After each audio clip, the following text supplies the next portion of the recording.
അവളാ ആനപ്പോത്ത് എന്നിട്ട് പറയുക കേശവനാനെ കുഞ്ഞമ്മേ ചവിട്ടുന്നു. അപ്പൊ ആന അങ്ങോട്ടൊരു വരവങ്ങ് വന്നു.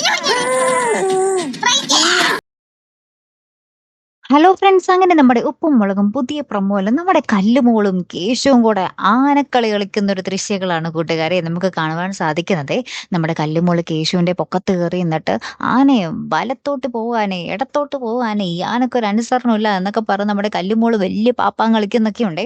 ലാസ്റ്റ് നമ്മുടെ കേശു ആണെങ്കിലോ സഹി കേട്ടിട്ട് അവിടെ സോഫയുടെ മൂലക്ക് പോയി ഇങ്ങനെ ഇരിക്കുന്നുണ്ട്. അപ്പൊ നമ്മുടെ കല്ലുമോള് നടയാനേ എന്ന് പറയുമ്പോൾ നമ്മുടെ കേശു പറയുന്നുണ്ട്, നടക്കാൻ പറ്റൂല, ആന ആകപ്പാടെ തളർന്നു എന്നൊക്കെ പറയും. അപ്പൊ നമ്മുടെ ഗൗരിയമ്മായി പറയുന്നുണ്ട്, കല്ലുമോളെ ഒരു ചകിരി എടുത്തുകൊണ്ട് തേച്ചൊരച്ച് കുളിപ്പിക്കുക, ആനക്ക് ഒരു ഉഷാറ് കിട്ടട്ടെ എന്ന് പറയുന്നുണ്ട്. അങ്ങനെ തന്നെ നമ്മുടെ കല്ലുമോള് ഒരു ചകിരിയൊക്കെ എടുത്തുകൊണ്ട് വന്ന് നമ്മുടെ കേശുവിനെ തേച്ചൊരച്ച് കുളിപ്പിക്കുന്നൊക്കെ ഉണ്ട്, അതായത് തേച്ചൊരക്കുന്നൊക്കെ ഉണ്ട്. ലാസ്റ്റ് നമ്മുടെ കേശു അനുസരിക്കാതെ ആകുമ്പോൾ നമ്മുടെ കല്ലുമോള് വലിയ കാട്ടൊരു വടിയെടുത്തുകൊണ്ട് വരുക അടിച്ചനുസരിപ്പിക്കാൻ വേണ്ടിയിട്ട് കേട്ടോ. അങ്ങനെ ഭയങ്കര രസകരമായിട്ടുള്ളൊരു എപ്പിസോഡ് തന്നെയാട്ടോ വരാൻ പോകുന്നത്. എന്തായാലും കാത്തിരിക്കാം കേട്ടോ. അടുത്തൊരു വീഡിയോയുമായി വരുന്നത് വരയ്ക്കും ഗുഡ് ബൈ.